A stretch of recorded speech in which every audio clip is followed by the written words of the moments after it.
March in the village of Krasnaya Polyana was unusually warm. The snow had melted a week ago, exposing black, meltwater-soaked earth. Vasily Petrovich Krugov pulled on his rubber boots at the doorstep of his house and grimaced from the pain in his back. 78 years were making themselves felt every morning. The old man glanced at the crooked fence of his neighbor's plot. Marfa Stepanovna had died last fall, and her niece still hadn't come to sort out the estate. The late neighbor's cowshed was covered with mold, and the roof had collapsed in 2 places. But today, Vasily Petrovich decided to tidy up there. He couldn't stand looking at the mess. He took an axe and a crowbar and went through the gate. The air smelled of rotten leaves and something else, something stale and forgotten. The barn door was hanging on one hinge. Vasily Petrovich pulled it, and the door fell with a crash into the mud. Inside, it was dimly lit. Cobwebs hung from the ceiling beams like gray rags. Old wooden feeders had been gnawed away by wood-boring beetles. But something was not quite right for an abandoned place. It was too clean. Vasily Petrovich turned on his phone flashlight. The beam of light revealed a strange scene. The floorboards in the far corner were uneven, as if they had been recently lifted. There was a creak under his feet. The old man knelt down and pried up a board with a crowbar. The wood gave way easily. The nails had long since rusted through. There was a small hole under the floor, and in it, Vasily Petrovich's heart began to beat faster. A brown leather handbag. Next to it was a men's jacket made of dark denim. The items looked old but were surprisingly well preserved. The dry earth had protected them from moisture. Vasily Petrovich carefully picked up the bag. The lock was not locked. Inside was a passport belonging to Anna Vladimirovna Dmitrieva, born in 1978. The old man's hands trembled as he examined the document. The photograph in the passport showed a young woman with blonde hair and kind eyes. There was a small mole on her left cheek. Vasily Petrovich remembered this girl. She had disappeared 23 years ago. He sat down on an old wooden box and tried to collect his thoughts. Anna Dmitrieva worked as a teacher at the local school. She was beautiful and modest, and all the boys admired her. But she gave her heart to Igor Volkov, a mechanic from a neighboring village. The wedding was set for May 15th, 1999. A week before the celebration, the young couple disappeared. Vasily Petrovich looked into the bag again. In addition to his passport, there were photos of Anna with a dark-haired guy hugging in front of a birch grove, a gold ring with a small stone, probably an engagement ring. Lipstick, a comb, a few coins. And in the farthest compartment, there was a piece of paper folded in 4. The old man unfolded the note. The handwriting was illegible, hastily written. "Forgive me, Anya. I couldn't do anything else, MS." The signature was blurred, as if water had gotten on the paper. Vasily Petrovich felt a chill run down his spine. MS. Those initials meant something, but what? And why were the belongings of the missing lovers under the floor of Marfa Stepanovna's cowshed? He picked up the men's jacket. In the pocket were motorcycle keys and a driver's license belonging to Igor Sergeyevich Volkov. Now there was no doubt. These were the belongings of the couple who were supposed to get married in the spring of 1999. For 23 years, the villagers had believed that the young couple had run away to the city. They had decided to start a new life far from their hometown. But then, why leave their documents and valuables behind? Vasily Petrovich left the cowshed and headed for the house of Valentina Koltsova, the niece of the late Marfa. The woman worked as a saleswoman in a village shop and lived alone after her divorce. Maybe she knew something about her aunt's secrets. Valentina was watering the flowers on the porch. Seeing her neighbor with a bag in his hands, she frowned. "Vasily Petrovich, what are you rummaging through other people's things for? I asked you not to touch anything yet." "Valya, sit down. What I found concerns not only your aunt." He showed her Annie's passport. The woman's face turned pale. "My God. It's that teacher, the one who disappeared before her wedding." Her belongings were lying under the floor in Marfa Stepanovna's cowshed, along with her fiancé's documents. Valentina sank down onto a bench. Her hands were shaking noticeably. "I don't know anything. My aunt has been strange in recent years, muttering something about sin and God's punishment." "When did she close the cowshed?" "In the summer of 1999. She said the cow had died and she wouldn't keep any more livestock. She didn't let anyone in there, not even me." Vasily Petrovich took out the note and showed it to Valentina. "Whose initials are these?" The woman glanced at the piece of paper and turned away. "I don't know. Maybe some neighbors." But her voice sounded uncertain. Vasily Petrovich realized she was hiding something. "Valya, people have disappeared. Their families haven't known for 23 years whether their children are alive or dead. If you remember anything." "I was young then. Studying in the regional center, I rarely came home." Valentina got up and went to the house. "Leave your things with me. I'll take them to the police tomorrow." But Vasily Petrovich had no intention of waiting until tomorrow. He returned home and took out an old notebook. It contained the phone numbers of all the villagers who had remained after the collective farm was disbanded. He needed to talk to the old-timers to piece together a picture of those days. The first person he called was Klavdia Ivanovna Somova. The 80-year-old woman had worked in the village council all her life and remembered every resident of the village. "Klavda, it's Vasily. Do you remember the teacher Anya Dmitrieva, the one who disappeared in 1999? Of course I remember her. She was a good girl, but too trusting. What can you tell me about her fiancé?" Klavdia Ivanovna paused. "Igor Volkov. He was a decent guy, hard-working, didn't drink. But he was secretive, and before the wedding, he was really gloomy." "In what sense gloomy?" "He was nervous all the time. Anya said he had some money problems, debts or something." Vasily Petrovich wrote down this information and called the next witness, Nikolai Trofimovich, a former police officer, Kolya. Remember May 1999. The young couple disappeared before their wedding. Were any reports filed? Yes, they were. Both Anya's mother and Igor's father filed reports. But they were adults. They took their documents with them.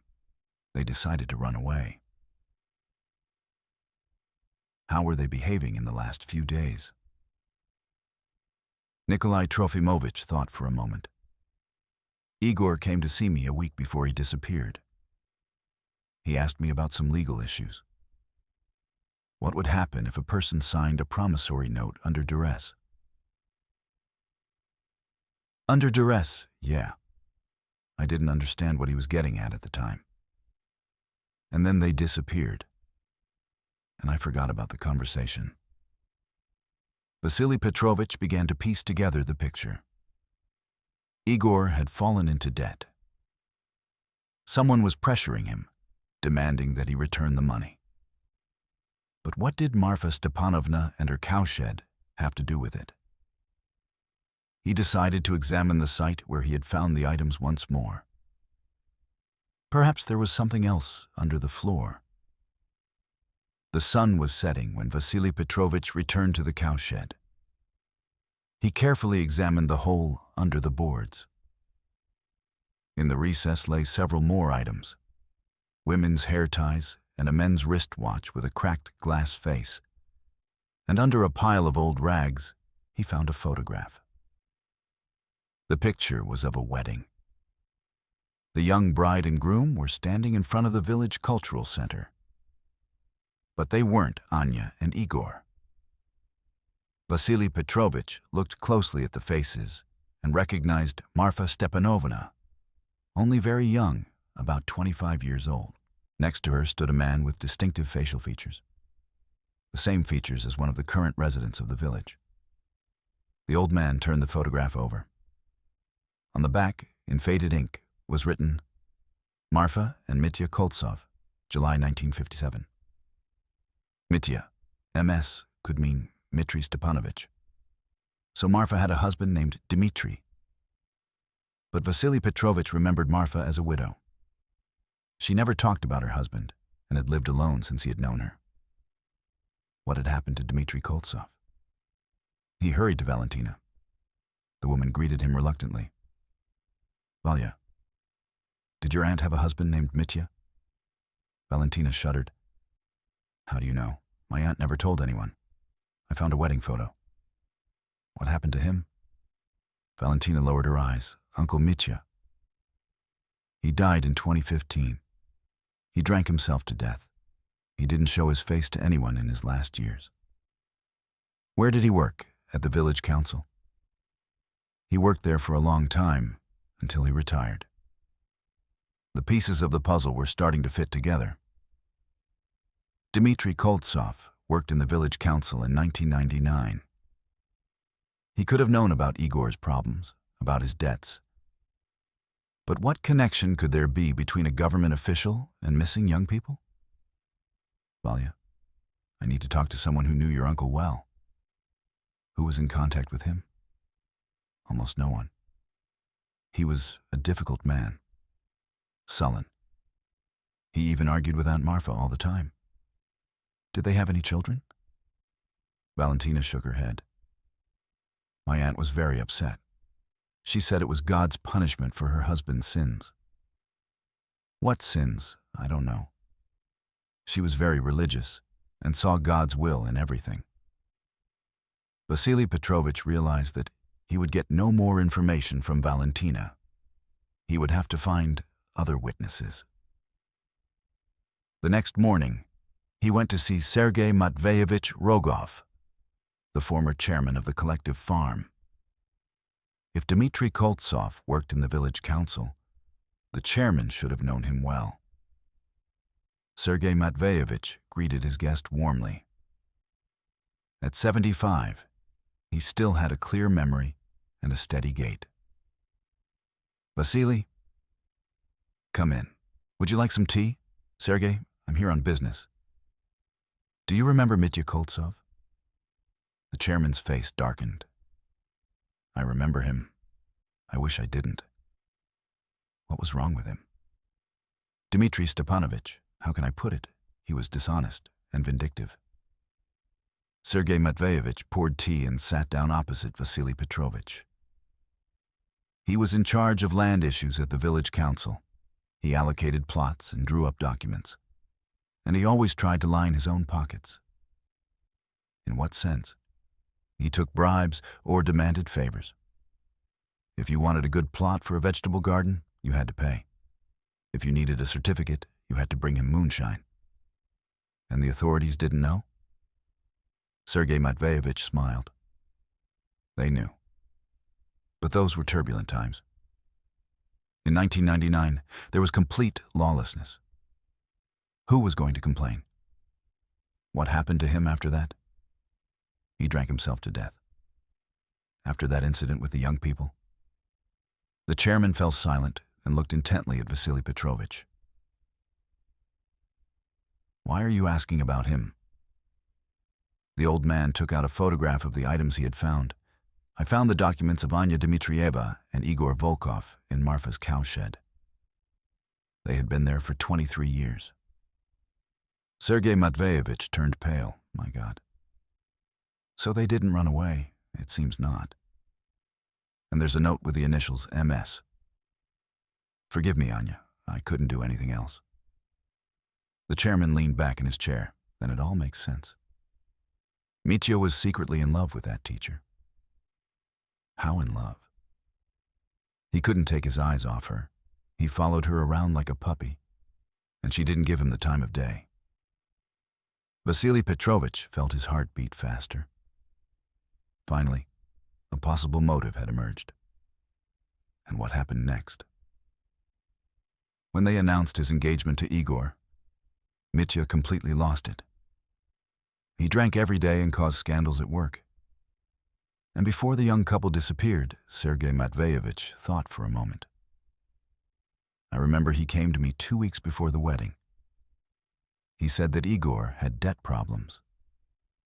He said the guy had borrowed money from the wrong people. What kind of people? In those years, there were a lot of businessmen around. They lent money at huge interest rates. And what did Mitya offer? He said he could help solve the problem. He claimed to have connections. Vasily Petrovich understood that the picture was becoming clearer. So Koltsov knew about Igor's debts and offered to help? Yes. But at the time, I thought something wasn't right. Mitya couldn't stand Igor because of Anya. Did you do anything about it? I wanted to warn Anya, but I didn't have time. Sergei Matveyevich stood up and went to the window. A few days after that conversation, the young couple disappeared, and Mitya suddenly started drinking heavily. So much so that his wife barely managed to revive him. And you never brought up the subject of the missing couple again? Never. And if anyone asked, I said they ran away, and they did the right thing. Vasily Petrovich thanked the chairman and went out into the street. The sun was already high in the sky, but it didn't warm him. A chill settled in his heart from the realization of what could have happened 23 years ago. Dmitry Koltsov was in love with Anna. He knew about her fiancé's debts and offered to help. But at what cost? And what went wrong on that fateful day in May 1999? He had to find those who remembered the last days before the couple disappeared. Vasily Petrovich headed for the house of Vera Nikolaevna Krylova, a friend of Anna Dmitrieva. If anyone knew about the teacher's plans, it was her. Vera Nikolaevna was working in the garden. Seeing her neighbor, she straightened up and wiped her hands on her apron. Vasily Petrovich, who is your guest? Vera. We need to talk about Anya Dmitrieva. The woman frowned. That was a long time ago. Why bring up the past? Because I found her things and Igor's things. They didn't leave the village. Vera Nikolaevna sat down on a bench by the house. What do you mean they didn't leave? Vasily Petrovich told her about the discovery in the cowshed. Anna's friend listened silently, occasionally shaking her head. So they're dead? She asked quietly. It looks like it. Vera, you were her best friend. What did Anna say in her last days? The woman began to cry. She was afraid. Very afraid. Afraid of what? Igor told her about the debts. Some people were demanding money and threatening them. Where would they get that kind of money? How much did he owe? 50,000 rubles. That was a huge amount of money back then. Vasily Petrovich whistled.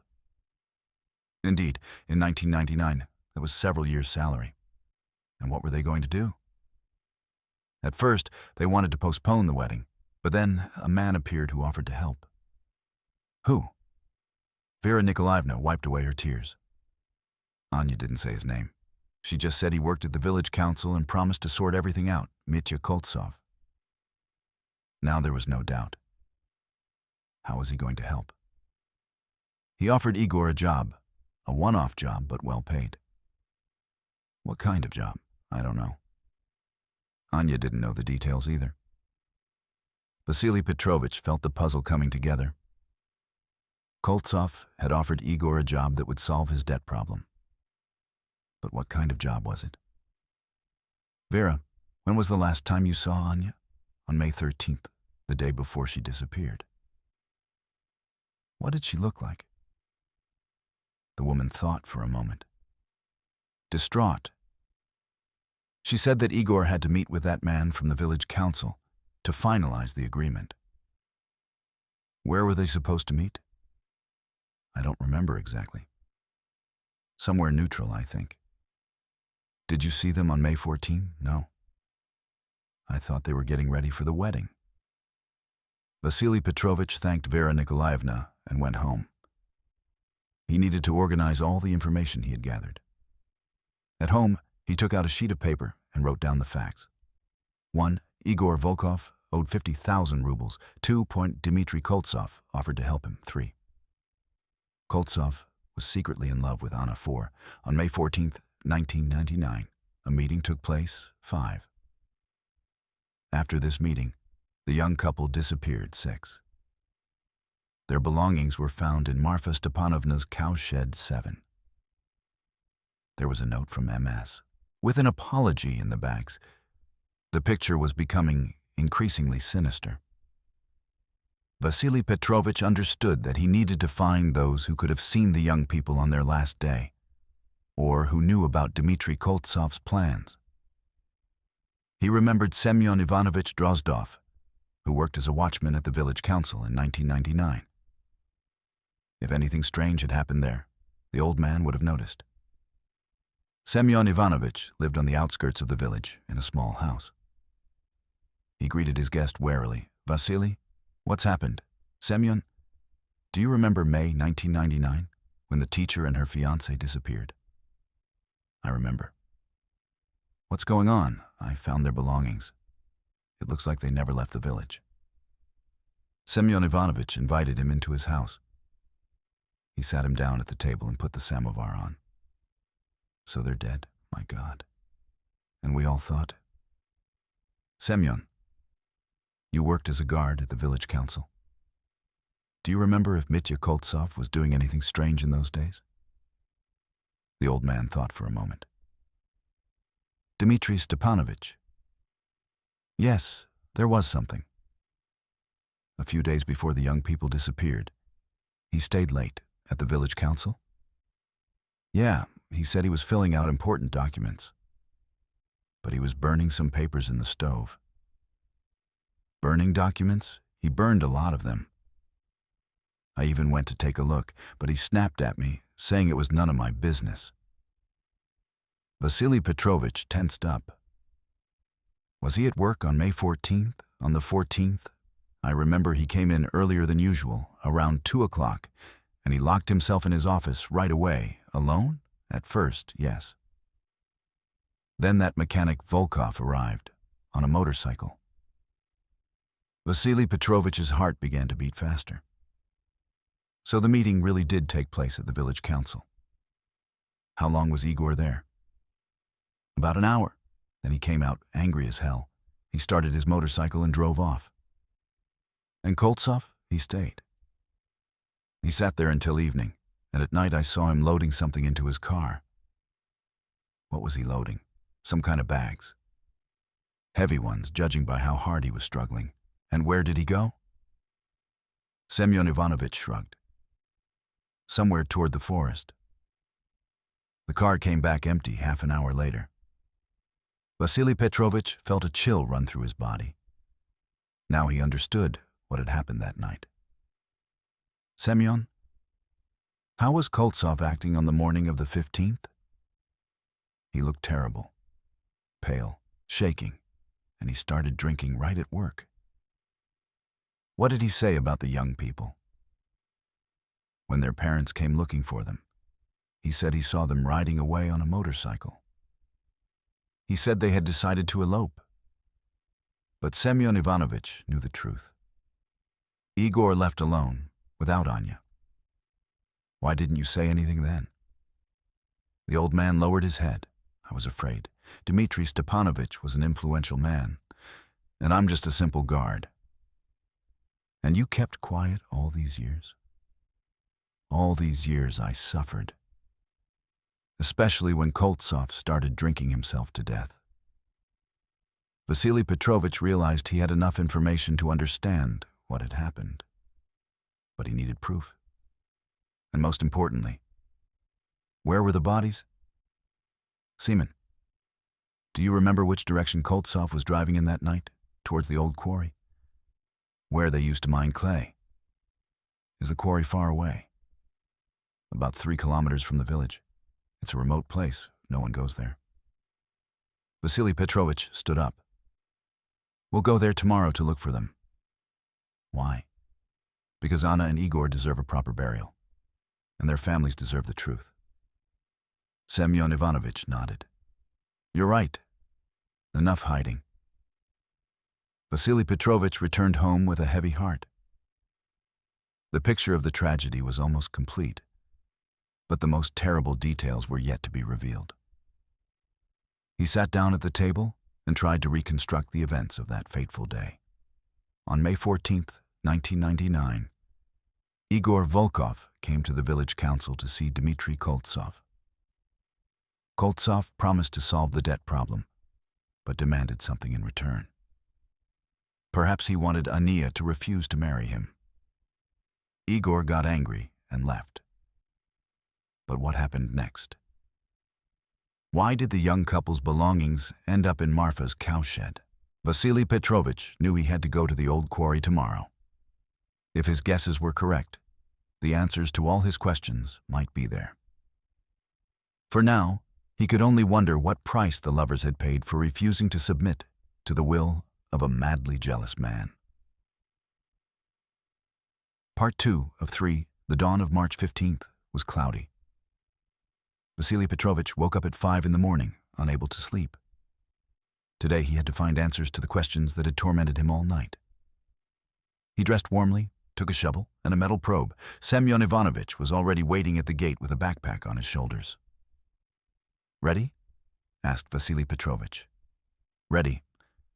Although, to be honest, I'm scared. The old quarry was 3 kilometers from the village, behind a birch grove. Once upon a time, clay was mined here for a brick factory.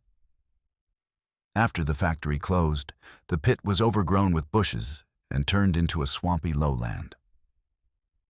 The road to the quarry was broken, washed out in places by spring streams. Vasily Petrovich drove his old Zhiguli carefully, avoiding the potholes. Semen, are you sure you remember the way? I remember. Dmitry Stepanovich drove here, and he came back without a load. The quarry opened up unexpectedly before them. The car pulled out onto a small clearing, and ahead of them gaped a huge pit. Its edges were overgrown with willows and sedges. Black water glistened at the bottom. Vasily Petrovich turned off the engine. The silence was oppressive. Even the birds weren't singing. Where could he have buried the bodies? The old man wondered aloud. He couldn't have thrown them in the water. It was too shallow back then. Semyon Ivanovich pointed to the overgrown slope of the quarry.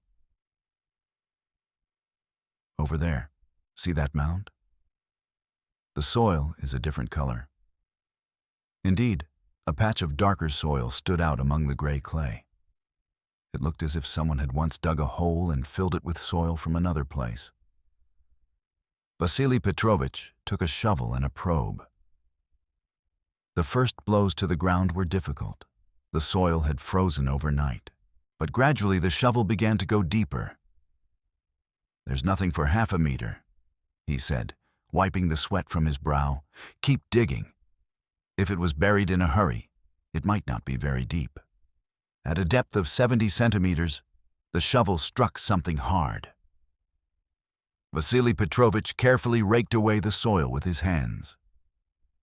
A piece of blue fabric appeared. Salmon, look. The old man pulled a piece of fabric out of the ground.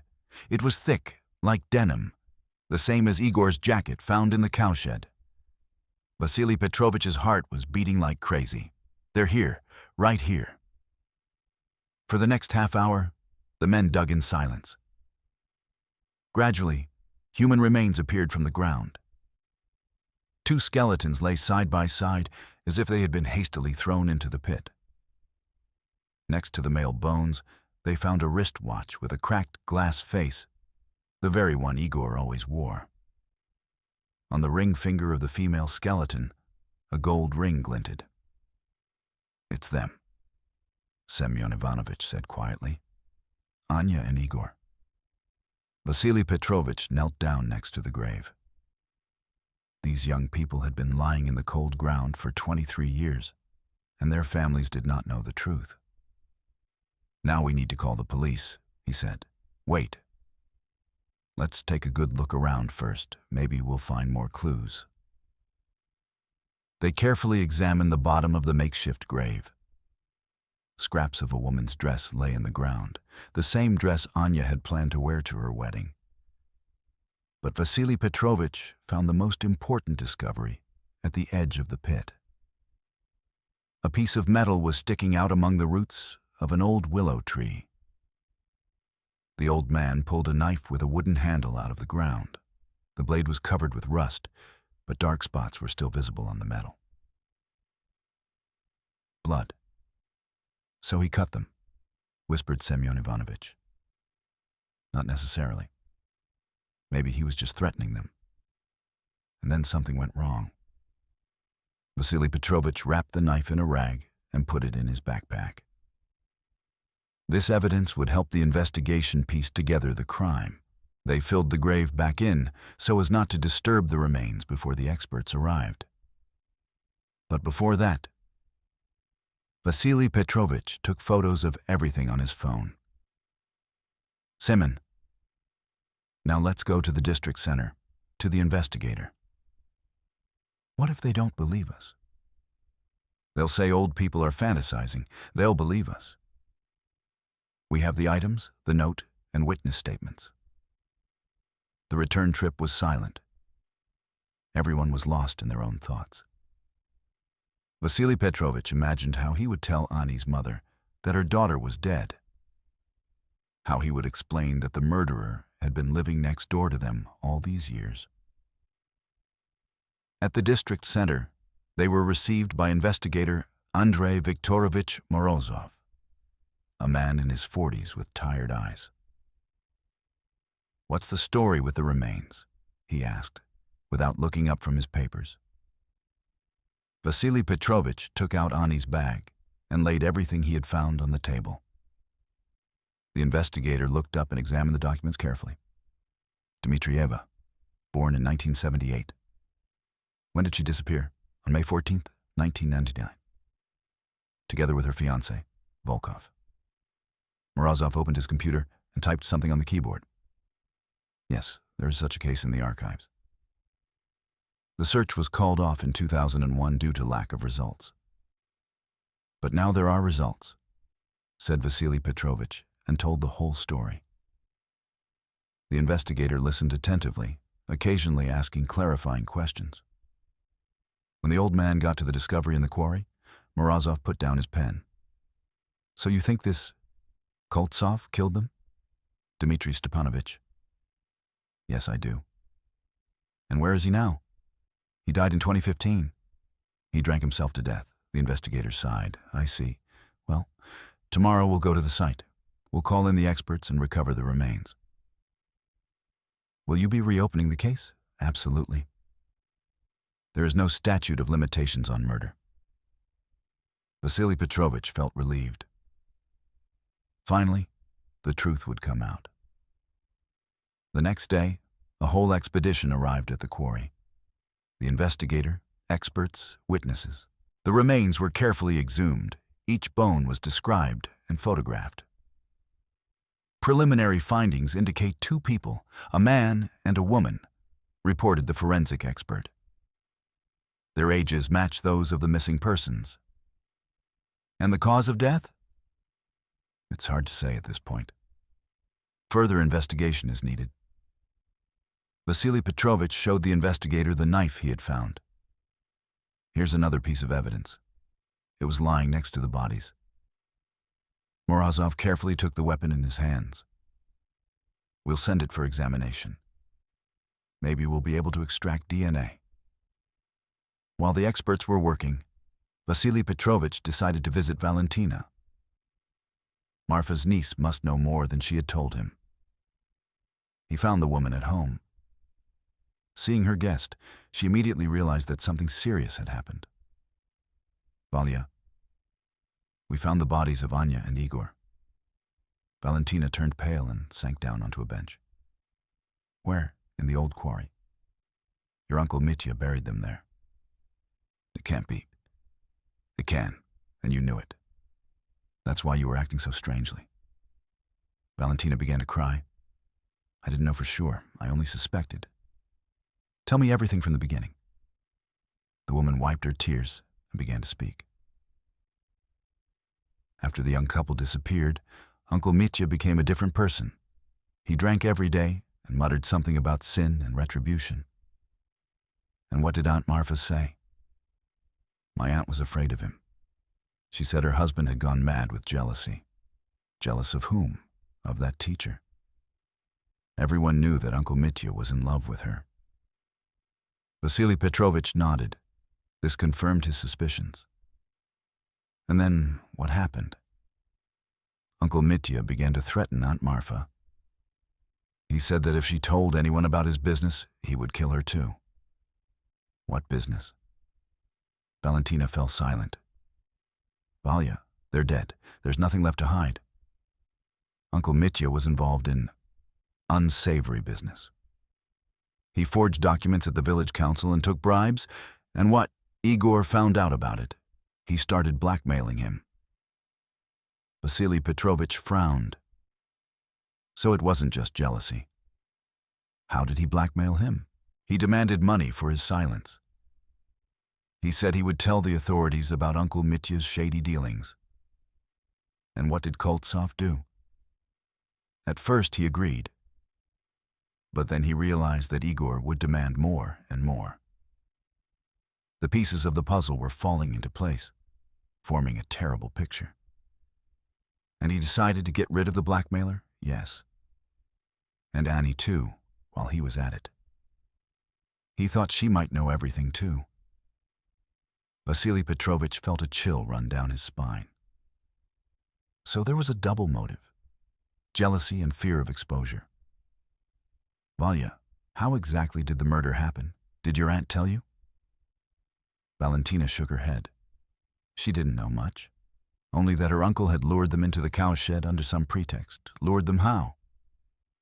He told Igor he had money, a large sum in cash. Why did he call Anya? Maybe she came on her own. She was looking for a husband. Vasily Petrovich imagined the terrible scene. Young people came for money and met their death. And then what did Koltsov do? He rushed around the house all night. His aunt heard him loading something into the car. The bodies? Probably. And in the morning he said that no one could talk about it anymore. And Marfa kept quiet. She was afraid. Her uncle threatened to kill her too if she said anything. Valentina started crying again. My aunt suffered until the day she died. She said she was sinful. Vasily Petrovich now understood almost the whole picture. Dmitri Koltsov had killed the young people because of blackmail and jealousy. His wife had helped cover up the crime out of fear. Valya, what happened to your uncle after the murder? He drank himself to death. He lost his job and never left the house. Did he say anything before he died? He was delirious in the hospital. He kept repeating, "Forgive me. I didn't mean to kill them." So he confessed after all? But the doctors thought he was delirious from his illness. Vasily Petrovich stood up. Thank you, Valya. Now the investigation will be able to piece together the whole picture. What will happen now? Justice, even if it's 23 years late. A week later, the results of the examination came back. Traces of blood from 2 different people were indeed found on the knife. The DNA matched that taken from the relatives of the victims. Investigator Morozov summoned Vasily Petrovich to give testimony. The picture of the crime is becoming clearer, he said. Koltsov lured the victims into the cowshed, killed them with a knife, and then buried them in the quarry. And the motive? Twofold. Blackmail and jealousy. Vasily Petrovich nodded. That was what he thought. What about the case now? The case will be closed due to the death of the suspect. But the relatives will receive death certificates and will be able to bury them properly. And Koltsov's wife? The statute of limitations has expired for failure to report a crime, and she's dead. Vasily Petrovich left the investigator's office with a heavy heart. Truth had prevailed, but at what cost? He drove to Ani's mother, Ekaterina Dmitrievna. The old woman lived alone in a small house on the edge of the village. All these years she had been waiting for at least some news from her daughter. "Katya, I need to tell you about Anna," Vasily Petrovich began. The woman immediately understood from his face that the news was bad. "Is she dead?" "Yes, they found her remains." Ekaterina Dmitrievna did not cry, as if she had been preparing for this news for a long time. "Who killed my girl?"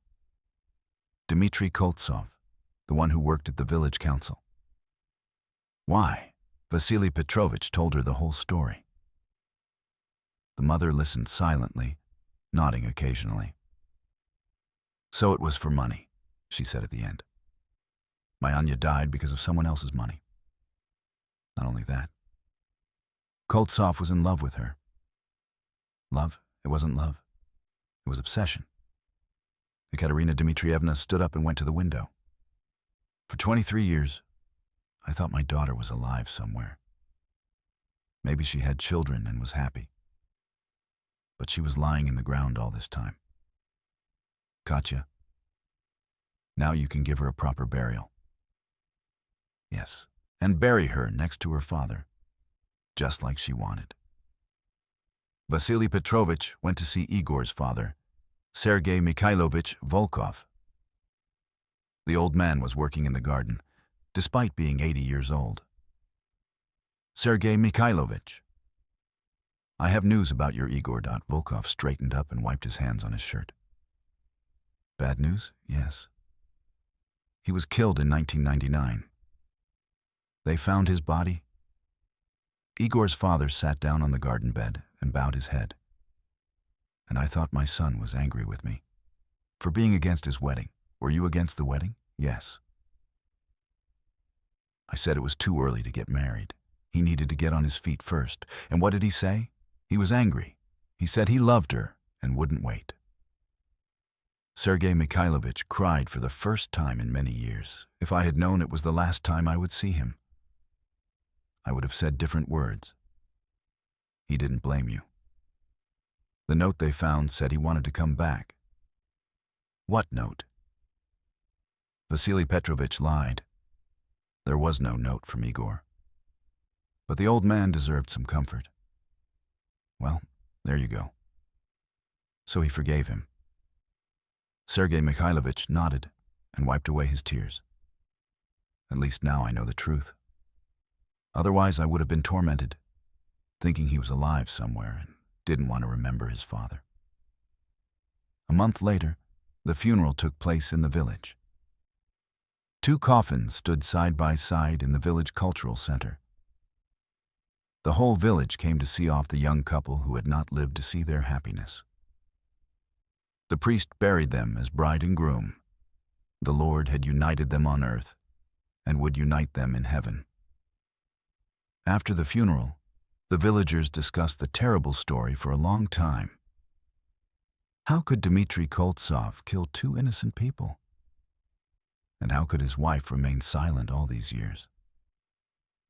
"It's scary to think about it," said Aunt Klava. "We lived next door to a murderer for so many years, and Marfa suffered so much," added a neighbor.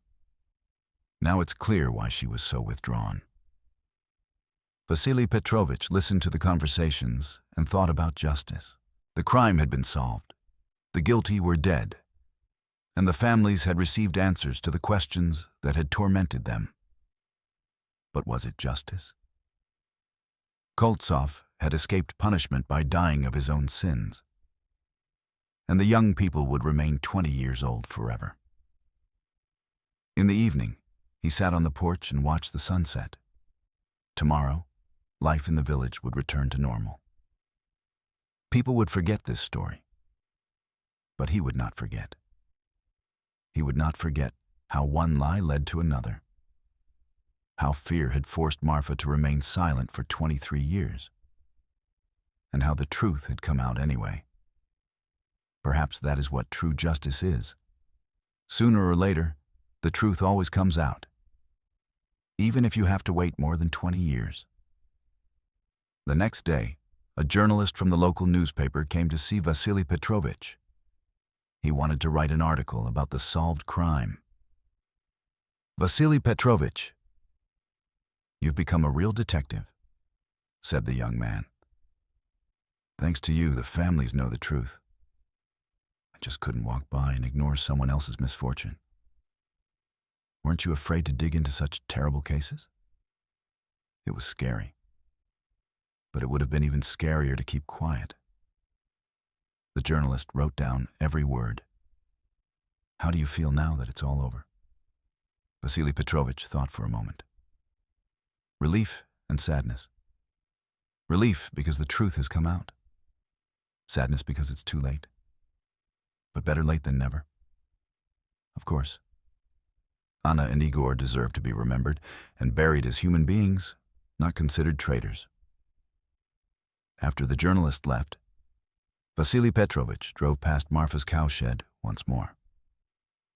The ruins of the building now looked different, not sinister, but sad. This was where the tragedy of 2 young lives began and ended. Now it was just a pile of boards and bricks that would soon turn to dust.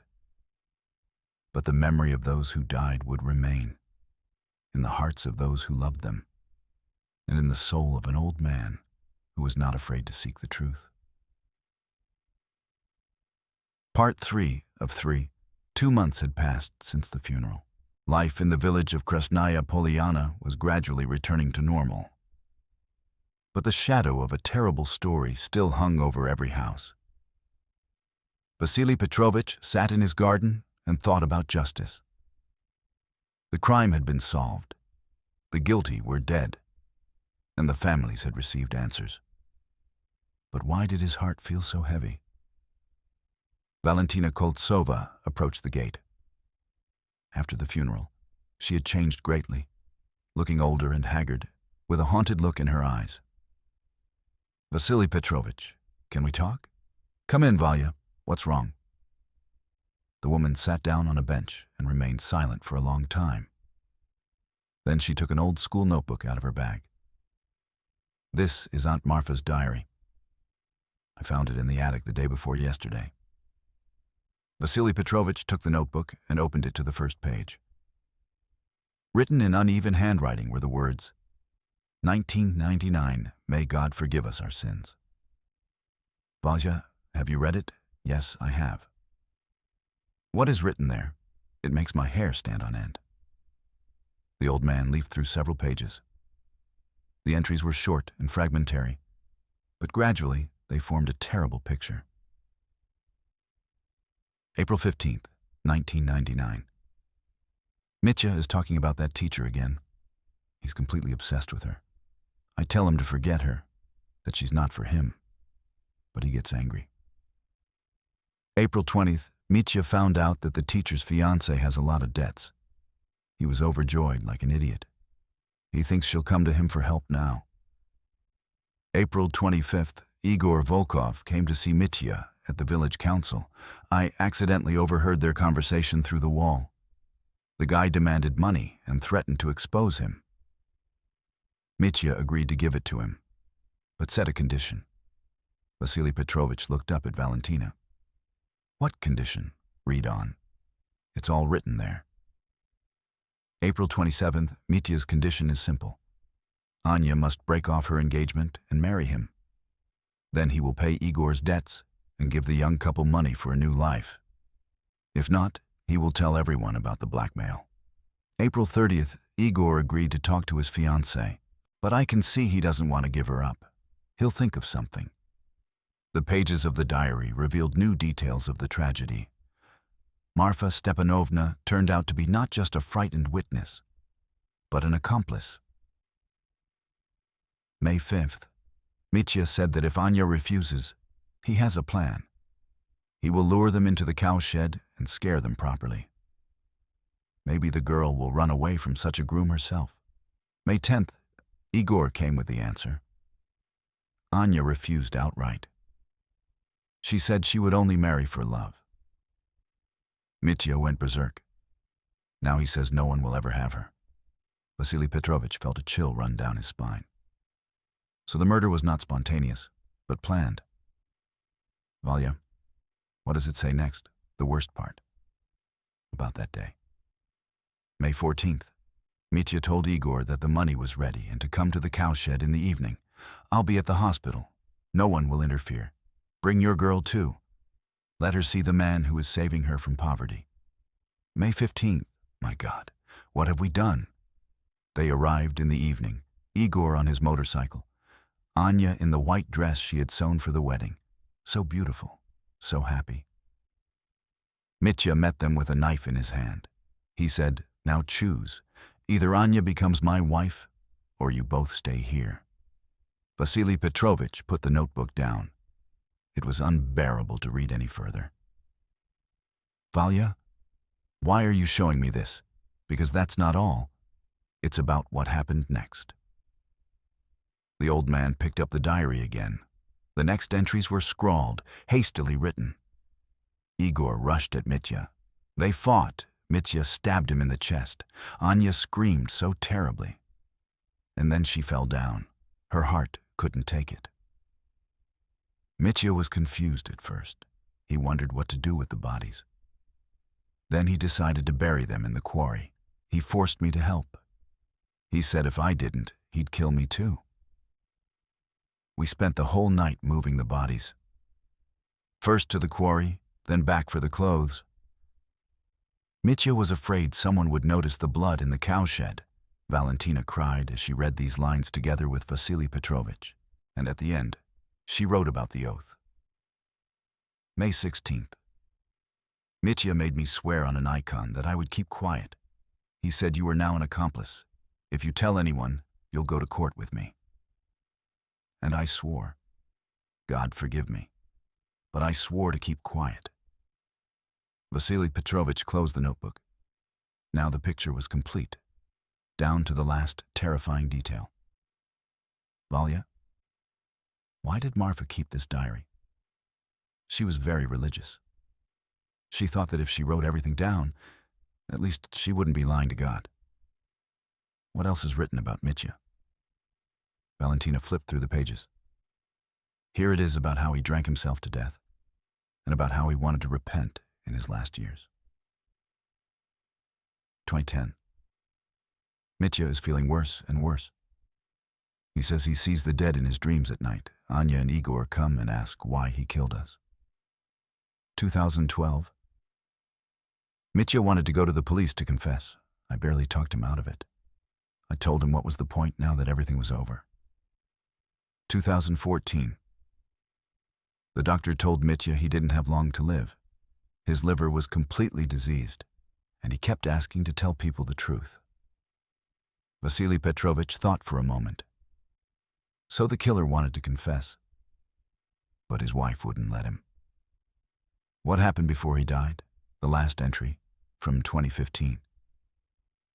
Mitya is dying. He's in the hospital, delirious. He keeps repeating, forgive me, Anya, forgive me, Igor. I didn't want to kill you. I just wanted to scare you. The doctors think he's delirious from his illness. But I know his conscience is tormenting him, and mine too. But what can I do now? Telling the truth would dishonor my husband's memory. Valentina took off her glasses and wiped her eyes. That's how she suffered until her death. Why didn't she burn the diary? Probably because she was afraid. She thought God would punish her if she destroyed the evidence. Vasily Petrovich stood up and walked around the garden. The story was becoming more and more complicated and tragic. Valya, what should we do with the diary now? I don't know. Maybe show it to the investigator? Why? The case is closed. The guilty are dead. But it says there that your aunt was an accomplice. Vasily Petrovich thought for a moment. Indeed, Marfa didn't just keep quiet. She helped her husband hide the crime. On the other hand, she had already received her punishment. She had suffered for 20 years. And the families of the victims, they had a right to know the whole truth. It was a difficult moral choice. Should he tell the families that Marfa was an accomplice? Or should he leave them with the hope that at least she was innocent? Let's talk to them first, Vasily Petrovich decided. Let them decide for themselves if they want to know all the details. They drove to Ekaterina Dmitrievna's house. Anya's mother was sitting on the porch, peeling potatoes for dinner. Katya, we have additional information about what happened to Anya. What information? Vasily Petrovich cautiously told her about the diary, without going into details. Does it say that Marfa knew about her husband's plans in advance? Yes. She even helped cover up the crime. Ekaterina Dmitrievna put down the knife. So she's also to blame for my daughter's death? It appears so. Anya's mother was silent for a long time. Then she got up and went into the house. A few minutes later, she returned with a photograph. The picture showed two young women, Anya and Marfa Stepanovna, but much younger. That's us at our neighbor's wedding in 1995. Marfa was like a sister to me back then, and now what? Now I know that she helped kill my daughter. Ekaterina Dmitrievna tore the photograph in half. May she rest in peace, but I can't forgive her. Vasily Petrovich understood that the truth really does set you free. But sometimes, that freedom is painful. Next, they went to Igor's father. Sergei Mikhailovich was working in the shed, repairing an old harrow. Sergei Mikhailovich. There are new details about Igor's death. What details? Vasily Petrovich told him about the diary and that the murder had been planned. So my son didn't just die for no reason. He was lured into a trap, yes. Koltsov deliberately arranged to meet him in the cowshed. Sergei Mikhailovich banged his fist on the workbench. That bastard, if he were alive, I would strangle him with my own hands. And Marfa Stepanovna helped her husband cover up the crime. She's a bitch. She looked me in the eyes for 20 years and said nothing. Igor's father sat down on a stool and bowed his head. You know what hurts the most? I could have prevented all this. How?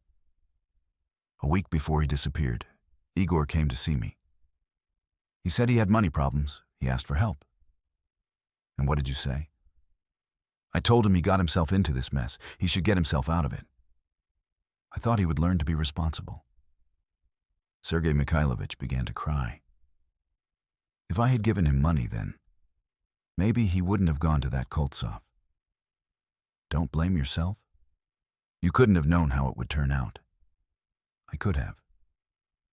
I should have sensed that my son was in danger. Vasily Petrovich put his hand on the old man's shoulder.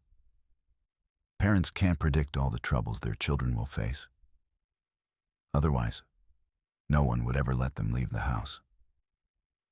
That evening, Vasily Petrovich sat at home and reread Marfa's diary. Each page revealed new details of the tragedy. He was particularly struck by an entry from May 20th, 1999. Today, Anya's mother came to ask if I had seen her daughter. I said no, I hadn't. But I think I see her every night in my dreams. She cried and said that maybe her daughter was in the hospital and had lost her memory. I almost confessed then. But Mitya was standing nearby, staring at me. God, how hard it is to lie to a mother who has lost her daughter, but I swore to keep quiet. And I will keep quiet until I die. Vasily Petrovich put the notebook aside. Marfa had indeed suffered all these years. But that did not absolve her of the guilt of her silence. The next day, investigator Morozov came to see him. Upon learning about the diary, he took it to add to the case file. Vasily Petrovich. Formally, the case is closed. But these notes paint a complete picture of the crime. And what happens now? Nothing. All the participants are dead. But it is important for history to know the truth. Will that help the families? Morozov thought for a moment. You know, the truth does not always bring comfort. Sometimes it only intensifies the pain. Then why look for it? Because without the truth, there is no justice. And without justice, there is no peace. After the investigator left, Vasily Petrovich walked around the village for a long time. The remains of Ani and Igor rested in the village cemetery under marble slabs. Ani's mother laid fresh flowers on her grave. Igor's father placed a photograph of his son in military uniform on his grave. At the other end of the cemetery, near some old birch trees, was the grave of Marfa Stepanovna. No one visited her. Valentina left the village immediately after the funeral. Vasily Petrovich approached the abandoned grave. The iron cross was covered with rust, and the plastic flowers had faded in the sun. "What have you done, Marfa?" he said quietly. "You kept silent for so many years, and now the truth has come out anyway." He stood there for a moment, and then headed for the exit. At the cemetery gate, an unexpected encounter awaited him. An elderly man in a black suit was smoking at the monument to the fallen soldiers. Seeing Vasily Petrovich, he approached him. "Are you the one who dug up this story? And who are you?" "Sergei Koshik." "Sergei, I was there that night." Vasily Petrovich shuddered. He had been looking for this man, but couldn't find him. "Sergei, who helped Koltsov?" "Yes. But I didn't help. I was just there." They sat down on a bench by the road. Seryoga was silent for a long time, then began to tell his story. "In 1999, I was 25. I worked as a warehouse guard. Dmitry Stepanovich sometimes did odd jobs for a bottle of vodka, helping to transport things." "And he called you that day?" "On the evening of May 14th. He said to come over. He had a job for me. He said he needed to scare a guy who was blackmailing him. Did you agree? I agreed. I needed the money. My wife was pregnant, and I didn't have a steady job." Sergei lit a second cigarette with trembling hands. "You arrived at the cowshed at around 8 in the evening. Dmitry Stepanovich was already there, with a knife in his hand. And the young people? They hadn't arrived yet. He explained the plan to me. When they arrived, we would scare them. We would force the guy to give up the girl and the girl to marry him. And you agreed to that?"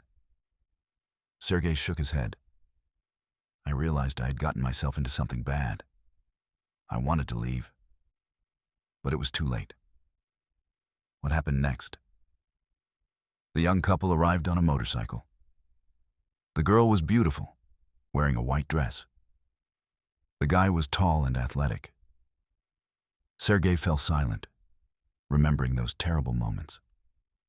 Dmitry Stepanovich came out to meet them with a knife. He said that now things would be done his way. "And where were you?" "I was hiding behind the feed trough. I thought he would scare them and let them go. But things didn't go according to plan." Sergei nodded. "The guy wasn't scared. He told him to get lost, you psycho. And he started fighting. And then what happened? Dmitry Stepanovich stabbed him with a knife. Once, in the chest. The guy fell down, and the girl? She screamed and fell down next to him, probably from shock, or her heart couldn't take it. Vasily Petrovich listened, clenching his teeth. Sergei had witnessed the murder and kept quiet for 23 years. Why didn't you stop Koltsov? I was scared. I realized I was an accomplice. What happened next? Dmitry Stepanovich was confused at first. Then he said that now we were connected forever. And he made you help bury the bodies? Yes. We worked all night. First, we took the bodies to the quarry and buried them. Then we went back for the motorcycle and the things. Where did you hide the motorcycle? We drowned it in the quarry. Dmitry Stepanovich hid his things under the floor. Sergei finished his cigarette and stamped out the butt. He said, "If you tell anyone, I'll kill you, and I'll kill your family." And you believed him? How could you not believe him? I saw what he was capable of. Vasily Petrovich stood up from the bench. Sergei, why did you keep quiet all these years? I was afraid. At first, I was afraid of him, then of the police. And then I got used to keeping quiet. And why did you decide to tell us now? Sergei raised his head. Because they haunt me every night, Anya and Igor. They ask me why I didn't help them, and what do you tell them? That I was a coward, and I still am. Vasily Petrovich sat back down. This man had carried a terrible secret with him for 23 years. Sergei, what happened to Koltsov after the murder? He drank himself to death. He became an alcoholic within a month. And you? I left the village. I moved to the regional center and found a new job. Mikim, and you never saw each other again? We did. He would call sometimes, remind me of our vow of silence. Did he threaten you? Not directly, but he hinted at it. He said, "Don't forget that we're tied together with a single rope." Sergei stood up and walked toward the cemetery exit. What will happen now? Asked Vasily Petrovich. I don't know. Maybe I'll go to the police and confess. I've had enough of carrying this burden. But the statute of limitations has expired. They won't put you in jail, I know. But at least I'll clear my conscience. Vasily Petrovich watched Sergei leave. Another person broken by this story. At home, he sat down at the table and tried to sum up the situation. The picture of the tragedy was now complete, down to the last detail. On May 14th, 1999, Dmitry Koltsov lured Anna and Igor to a cowshed under the pretext of solving financial problems. He wanted to force Anna to marry him and Igor to give up his fiancée. When the young couple refused, Koltsov tried to scare them with a knife. Igor rushed to defend his fiancée and was fatally stabbed. Anna died of shock. Her heart couldn't take it. With Seryoga's help, Koltsov buried the bodies in a quarry and hid their belongings under the floor of the cowshed. Koltsov's wife, Marfa, knew about the crime and helped him cover it up. All those involved in the tragedy suffered until their deaths. The families of the victims lived in ignorance for 23 years. They thought their children had abandoned them and left in search of a better life. Vasily Petrovich closed the notebook and went out onto the porch.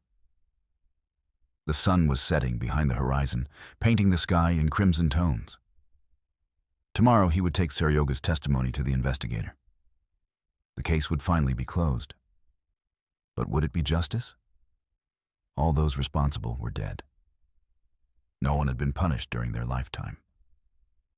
On the other hand, the truth had finally prevailed. The families learned what had happened to their children. The young people had received a proper burial. Or perhaps justice lies precisely in the fact that the truth comes out sooner or later, even if you have to wait 23 years. Even if the price of that truth is broken hearts and shattered illusions. Vasily Petrovich looked up at the stars. Somewhere up there, young lovers had finally found peace. And here, on Earth, Only memories of them remained, and a lesson for the living not to remain silent when they see injustice. Because the truth has a strange property. It always finds a way to come out. A month later, a long article about the solved crime appeared in the local newspaper. The journalist described the whole chain of events in detail. The article was reprinted in regional publications. The story received widespread publicity. Many readers wrote letters to the editor. Some admired Vasily Petrovich's courage. Others condemned the silence of the witnesses. But the most important letter was from a schoolgirl from a neighboring district. I read your article and realized that you can't remain silent when you see injustice, even if it's scary. Because the truth always wins. Only sometimes it's too late. Vasily Petrovich reread this letter several times. Perhaps this is the main meaning of the whole story. Punishing the guilty will not bring them back. Comforting the victims will not ease their pain. It is in the fact that someone who reads this story will not remain silent when they see trouble. They will not wait 23 years to tell the truth. And then other Anis and Igoris will remain alive. And their parents will not suffer from ignorance. For this, it was worth digging under the boards of an old cowshed.